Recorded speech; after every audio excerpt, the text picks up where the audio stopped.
बात करेंगे हरियाणा सरकार की ओर से विद्यालयों में शुरू की करने वाले श्रीमद् भगवद गीता श्लोकों के बारे में।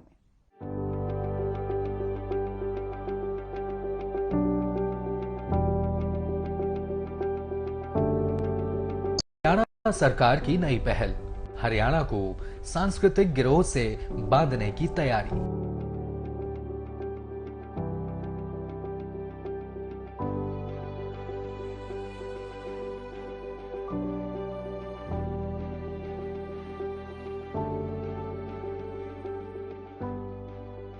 हरियाणा को सांस्कृतिक धरती बनाने का सपना।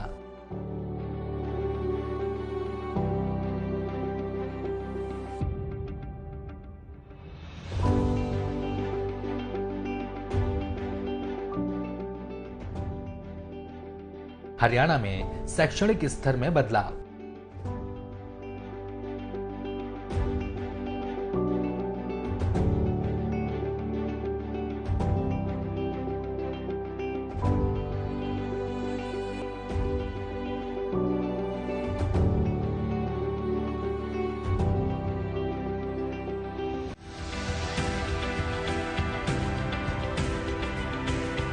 ऐसे 30 नए स्थान भी हैं वो इस बार जोड़े जा रहे हैं कि गीता का अध्ययन करने का या गीता को ग्रहण करने का अलग अलग प्रकार होता है। जितने महाविद्यालय हैं उन सब में गीता संसद का आयोजन करने के लिए कहा गया है।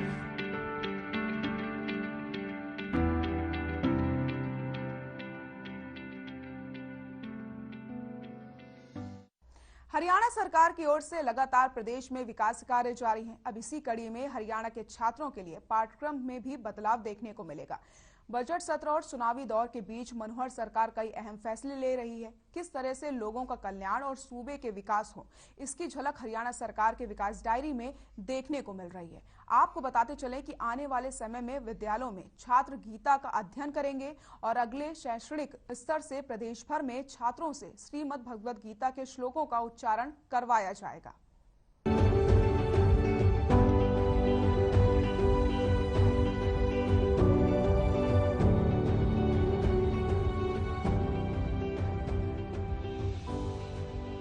हरियाणा के मुख्यमंत्री मनोहर लाल और लोकसभा अध्यक्ष ओम बिरला ने कुरुक्षेत्र विश्वविद्यालय के ऑडिटोरियम हॉल में केडीबी के संयुक्त तत्वाधान में 75वें आजादी के अमृत महोत्सव के उपलक्ष्य में श्रीमद् भागवत गीता के परिप्रेक्ष्य में विश्व गुरु भारत विषय पर आयोजित छठी अंतर्राष्ट्रीय विचारी गोष्ठी के समापन अवसर पर दीप प्रज्वलित कर कार्यक्रम का शुभारंभ किया।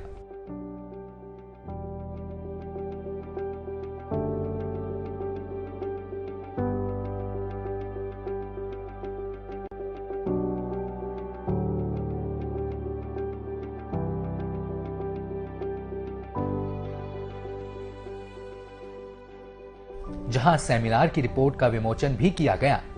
इसके साथ ही 30 नए तीर्थों को चिन्हित किया गया है, जिसकी पीपीटी भी दिखाई गई।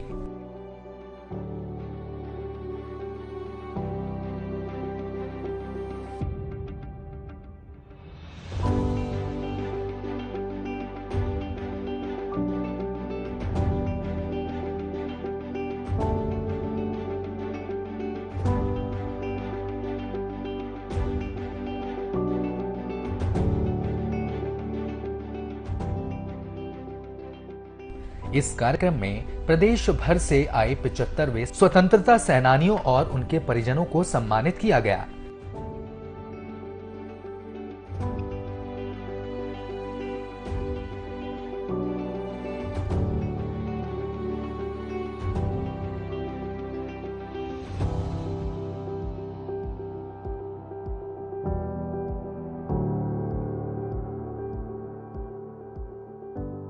इस सेमिनार में 48 कोस के 164 तीर्थों के प्रतिनिधि भी शामिल रहे। इस अवसर पर अपने संबोधन में मुख्यमंत्री मनोहर लाल ने कहा कि अगले शैक्षणिक स्तर से प्रदेश भर के विद्यालयों में छात्रों से श्रीमद् भागवत गीता के श्लोकों का उच्चारण करवाया जाएगा।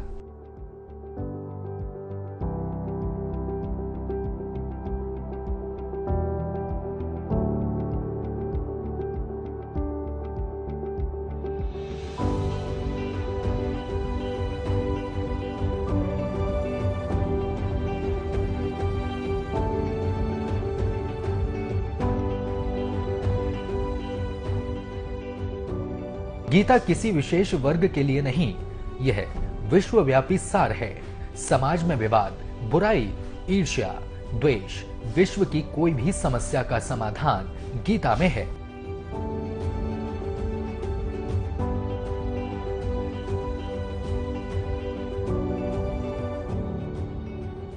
सुखी जीवन जीने के लिए गीता को जीवन में अपनाना चाहिए।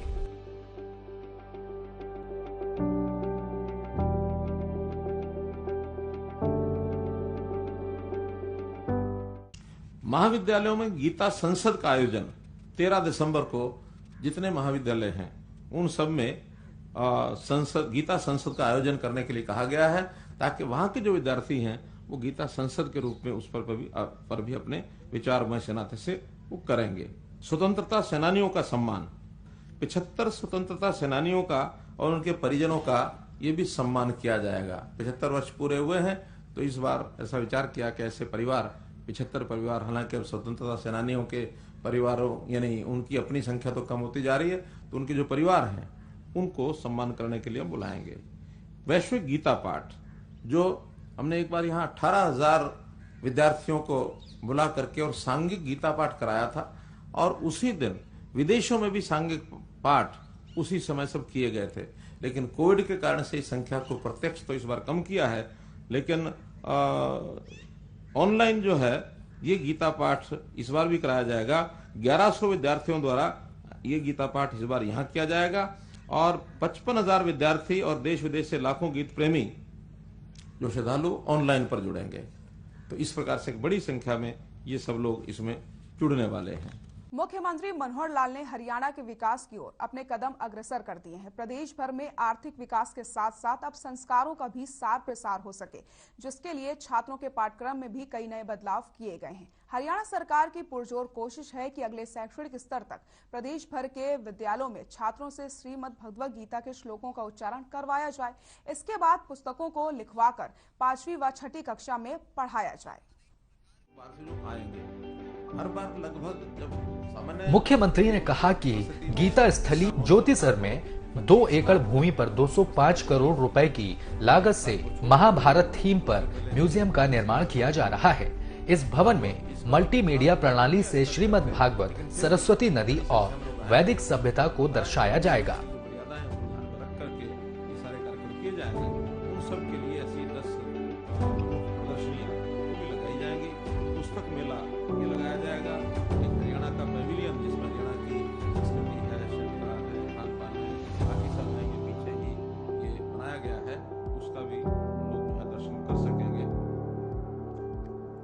मुख्यमंत्री ने कहा कि रामलीला की तर्ज पर अंतर्राष्ट्रीय गीता महोत्सव में अगले वर्ष से कृष्ण उत्सव का भी आयोजन किया जाएगा।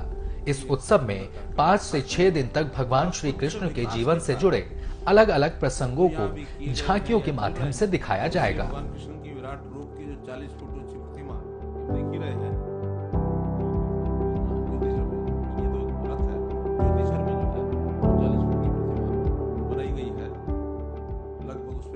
इसमें लाइट व साउंड शो का प्रदर्शन किया जाएगा। मुख्यमंत्री ने कहा कि कुरुक्षेत्र की 48 कोस भूमि में अभी तक 134 तीर्थ स्थान थे। कुछ तीर्थ स्थान छूट गए थे। इस बार इसमें 30 और तीर्थों को जोड़ा गया है, जिसके बाद कुल तीर्थों की संख्या 164 हो गई है।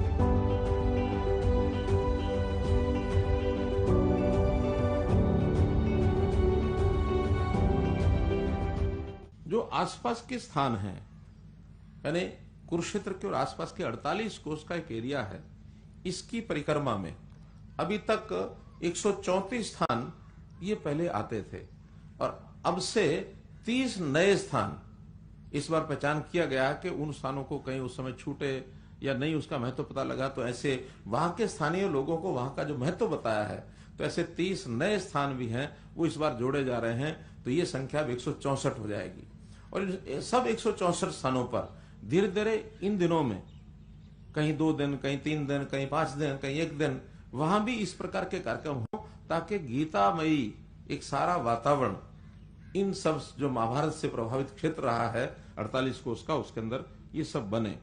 सांस्कृतिक कार्यक्रम उनका भी आयोजन किया जाएगा, जिसके अंदर स्वदेशी और विदेशी सब कलाकार, खास करके पुरुषोत्तम बाग में जो ब्रह्म सरोवर में आजादी के अमृत महोत्सव पर आधारित जो भव्य सांस्कृतिक कार्यक्रम होंगे, बहुत हर दिन सायंकाल के समय ऐसे सांस्कृतिक कार्यक्रमों का आयोजन भी किया जाएगा।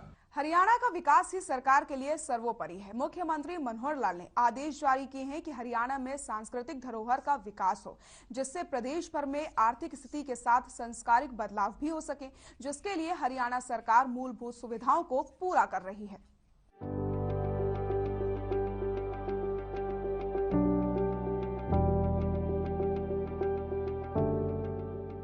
मुख्यमंत्री ने कहा कि हमारी सरकार ने महाभारत से जुड़े स्थानों पर विकास करवाने का निर्णय लिया है।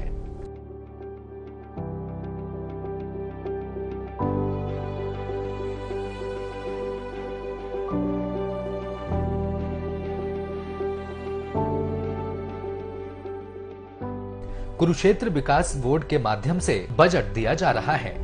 134 स्थानों में से 75 पर विकास से जुड़े काम चल रहे हैं। बचे हुए स्थानों की मांग की गई है, वहां भी समितियों का गठन कर दिया गया है।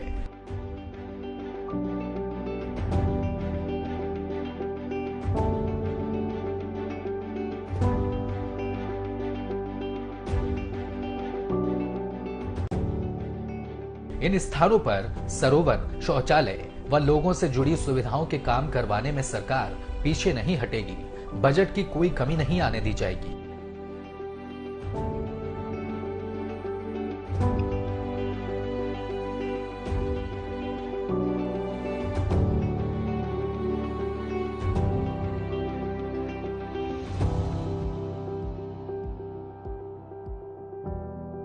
मुख्यमंत्री ने कहा कि गीता जयंती महोत्सव को विदेशों में भी मनाया जा रहा है। इससे पहले मॉरिशस, यूके में महोत्सव मनाया गया था, लेकिन कोरोना की वजह से विदेशों में इस बार गीता जयंती महोत्सव नहीं मनाया गया।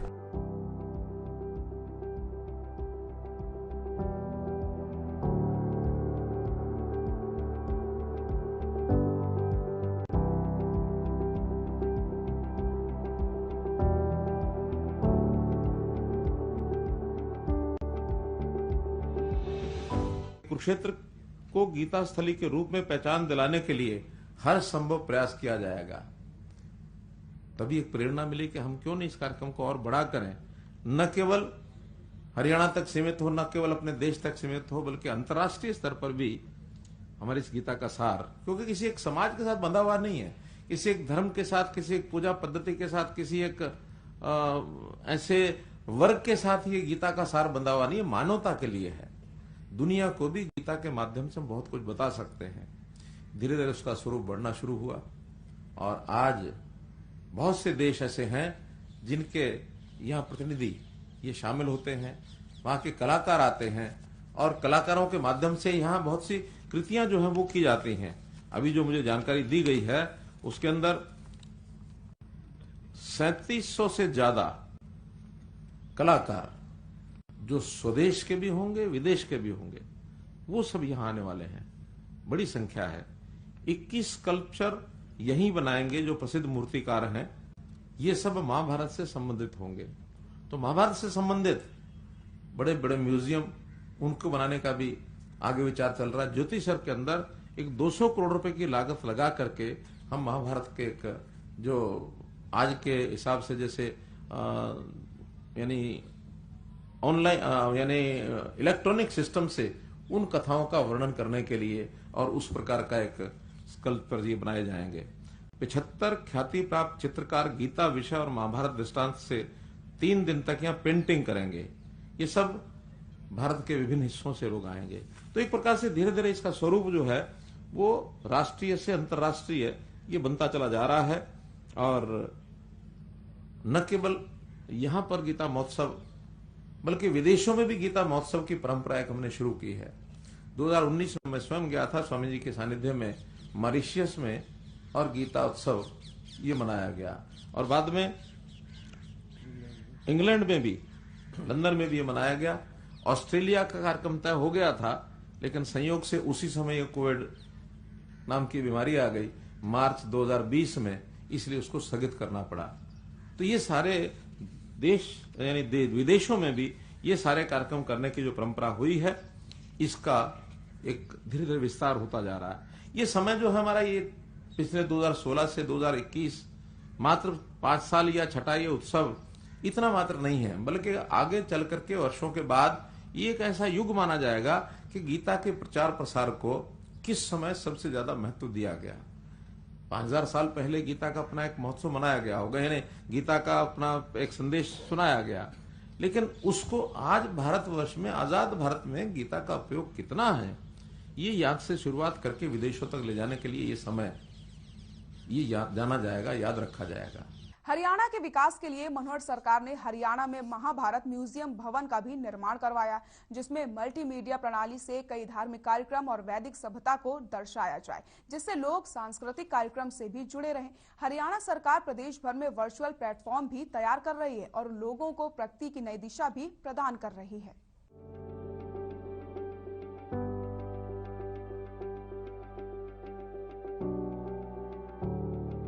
भविष्य में कोरोना महामारी के खत्म होने पर विदेशों में भी कार्यक्रम आयोजित किए जाएंगे। हालांकि इस वर्ष वर्चुअल माध्यम से लोग अंतर्राष्ट्रीय गीता महोत्सव से जरूर जुड़ रहे हैं।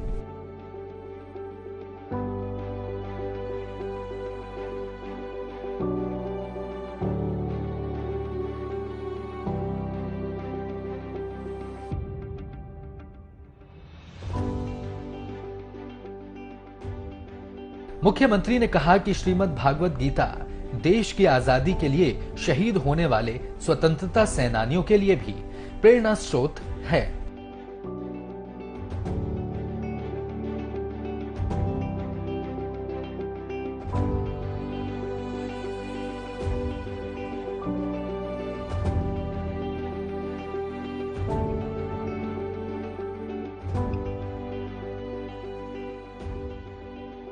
शहीद भगत सिंह, स्वतंत्रता सेनानी मदन लाल ढींगरा ने भी पवित्र ग्रंथ गीता का अनुसरण किया।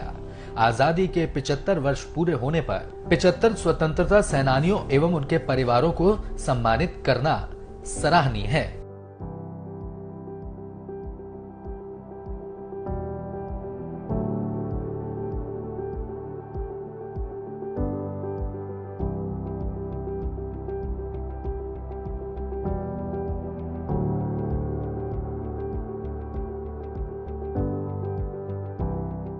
और सब 164 स्थानों पर धीरे धीरे इन दिनों में कहीं 2 दिन, कहीं 3 दिन, कहीं 5 दिन, कहीं 1 दिन, वहां भी इस प्रकार के कार्यक्रम हों, ताकि गीतामयी एक सारा वातावरण इन सब जो महाभारत से प्रभावित क्षेत्र रहा है 48 कोस का, उसके अंदर ये सब बने। सांस्कृतिक कार्यक्रम उनका भी आयोजन किया जाएगा, जिसके अंदर स्वदेशी और विदेशी सब कलाकार, खास करके पुरुषोत्तम बाग में जो ब्रह्म सरोवर में आजादी के अमृत महोत्सव आधारित जो भव्य सांस्कृतिक कार्यक्रम होंगे, बहुत हर दिन सायंकाल के समय ऐसे सांस्कृतिक कार्यक्रमों का आयोजन भी किया जाएगा। हर दिन के कलाकार और उसका जो थीम है वो अलग अलग होगा, ताकि लोग उसको देख सकें, उसका आनंद ले सकें। हरियाणा के विकास के लिए सुझाव देते हुए मुख्यमंत्री ने बताया कि हरियाणा का विकास सरकार का एक सपना है। सरकार इसके लिए तत्पर कोशिशें भी कर रही है। मनोहर सरकार हरियाणा की धरती को संस्कार और धार्मिकता से जोड़े रखने के लिए कई सांस्कृतिक और धार्मिक कार्यक्रम भी आयोजित करवा रही है, जिससे अब विद्यार्थी और हरियाणा के लोग संस्कारों के बंधन से जुड़े रहें।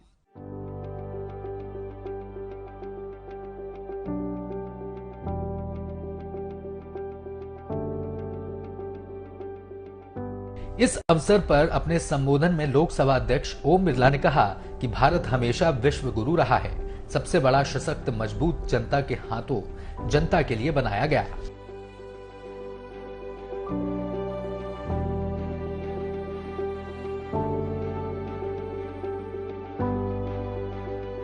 लोकसभा अध्यक्ष ओम बिरला ने कहा कि कुरुक्षेत्र धर्म की नगरी है, जो हमेशा नई प्रेरणा देती है, नया संकल्प करवाती है।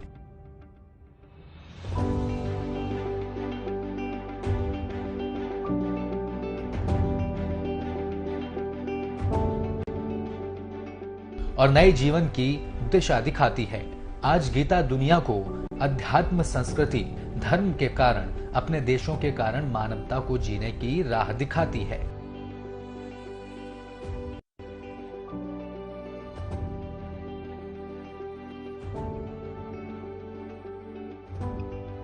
गीता हमें कर्म करने की प्रेरणा देती है, जीवन जीने की राह दिखाती है। लेकिन इस सारे इतिहास में भी श्रीमद् भगवत गीता का इतिहास, उसके साथ जो जुड़ा हुआ है, बहुत से ऐसे शहीद हैं, उन्होंने प्रेरणा गीता से ली है।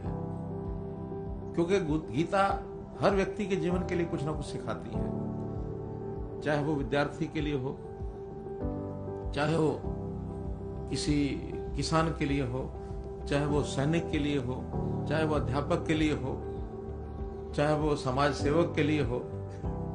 जब ये सारी श्रृंखला लिखी जा रही थी, स्वामी ज्ञानानंद जी स्वयं लिख रहे थे, तो मैंने एक दिन ऐसे ही कह दिया, राजनीतिज्ञों के लिए भी गीता। तो मैं आभारी हूँ स्वामी जी का कि एक पुस्तक इन्होंने राजनीतिज्ञों के ऊपर भी लिख दी कि राजनीति में भी गीता आखिर तो जीवन का सार है, तो राजनीति भी उस जीवन से बाहर तो नहीं है, इसलिए उसके ऊपर भी लिखी गई। बहुत ऐसे संदेश गीता के माध्यम से व्यक्ति को जीने के लिए, एक स्वच्छ जीवन जीने के लिए मिलते हैं। तो ऐसी गीता की जयंती, एक सामान्य कार्यक्रम पहले यहाँ चलता था, लेकिन हम जैसे 2014 में आए और संयोग से 2014 के वर्ष में यहाँ प्रधानमंत्री जी भी आए, नरेंद्र मोदी जी जब आए तो उन्होंने इन्हें एक वक्तव्य दिया कि कुरुक्षेत्र को गीता स्थली के रूप में पहचान दिलाने के लिए हर संभव प्रयास किया जाएगा। तभी एक प्रेरणा मिली कि हम क्यों नहीं इस कार्यक्रम को और बड़ा करें, न केवल हरियाणा तक सीमित हो, न केवल अपने देश तक सीमित हो, बल्कि अंतर्राष्ट्रीय स्तर पर भी हमारी इस गीता का सार, क्योंकि किसी एक समाज के साथ बंधा हुआ नहीं है, किसी एक धर्म के साथ, किसी एक पूजा पद्धति के साथ, किसी एक ऐसे वर्ग के साथ ये गीता का सार बंधा हुआ नहीं है, मानवता के लिए है। दुनिया को भी गीता के माध्यम से बहुत कुछ बता सकते हैं। धीरे धीरे उसका स्वरूप बढ़ना शुरू हुआ और आज बहुत से देश ऐसे हैं जिनके यहाँ प्रतिनिधि ये शामिल होते हैं, वहाँ के कलाकार आते हैं और कलाकारों के माध्यम से यहाँ बहुत सी कृतियां जो हैं वो की जाती हैं। अब के स्थान पर महोत्सव के प्रारंभ से पूर्व दिन पर हम करें ताकि इस धरती पर कृष्ण ने अर्जुन को ज्ञान दिया था। हर संशय, भ्रांति, भ्रम, चुनौती का रास्ता, दबंद मानसिक शांति, कठिनाई दूर करने का ग्रंथ गीता है। गीता में भक्ति, कर्मयोग, सांख्यिक योग 18 अध्यायों के 700 श्लोकों में मिलता है। भगवान कृष्ण ने मोहग्रस्त अर्जुन को किस प्रकार से गीता का संदेश देकर और कैसे अपने लक्ष्य को प्राप्त करना है, यानी एक तरफ युद्ध का मैदान है, एक तरफ उपदेश और संदेश चल रहे हैं, जीवन का सार ये बताया जा रहा है। कैसा भव्य वो दृश्य रहा होगा, जैसा बताया कि 5158 वर्ष पहले हर देश, खास करके जिनकी जड़ें उनकी इतिहास में, संस्कृति में बहुत पुरानी ऐसी मानी जाती हैं, ऐसा अपना देश भारतवर्ष है।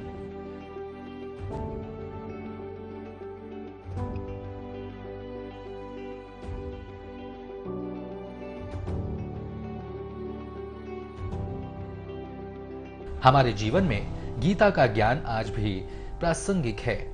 गीता के हर श्लोक व अध्याय में जीवन जीने की राह है। आज भारत अपनी बौद्धिक क्षमता के कारण पूरे विश्व का नेतृत्व कर रहा है।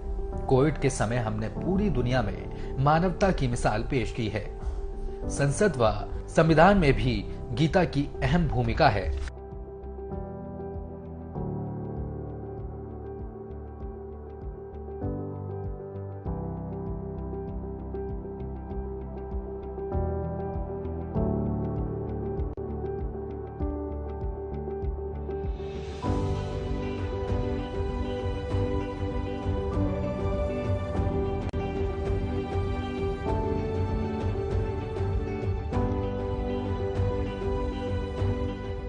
तो आपने देखा कि हरियाणा सरकार राज्य के विकास के लिए पूरी तरीके से तत्पर है। प्रदेश भर के लोगों को विकास की नई दिशा की ओर ले जाने के लिए आर्थिक विकास के साथ साथ सांस्कृतिक धरोहर भी तैयार कर रही है, जिसके लिए सरकार ने हरियाणा के स्कूलों में श्रीमद् भगवत गीता के श्लोकों का उच्चारण पाठ भी शुरू करवाया है। इन तमाम बातों को देखते हुए ये साबित हो चुका है कि हरियाणा सरकार हरियाणा की धरती को धार्मिक बंधन से जोड़े रखने के लिए पूरी तवज्जो दे रही है। फिलहाल आज के इस खास कार्यक्रम में बस इतना ही। नमस्कार।